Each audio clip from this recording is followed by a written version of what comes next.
Xo'p, akalar, bugun sotuvimizda Skyline 07 avtomobil haqida gaplashamiz. Tak, bitta motorli hisoblanadi. 3-pozitsiyasi eng fulli.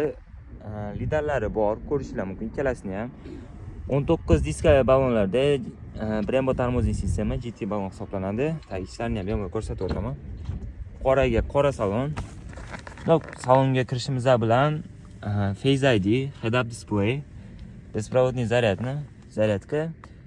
Xustalniy ashitillari bor. Okalar, keyin yana bitta narsa, buni salonda sotayotganlarda men mana shu narsani ko'rmadim, misol uchun.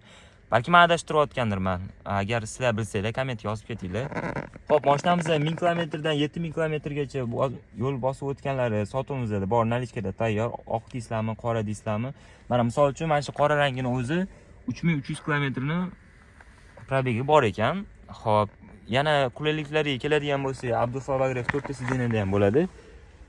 Anchagina keng orqalari ham panorama tom bilan. Mashinamiz 2025-yil ishlab chiqarilgan. Narxiga keladigan bo'lsak, 35000 AQSh dollari.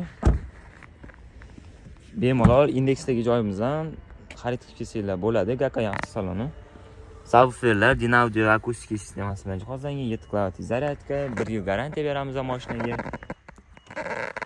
Xohlasanglar qora rangida, xohlasanglar oq rangida. Bemalol pastki nomerlarga telefon qilsanglar bo'ladi. Rahmat hammaga, bitta like bilan komment yozib ketinglar.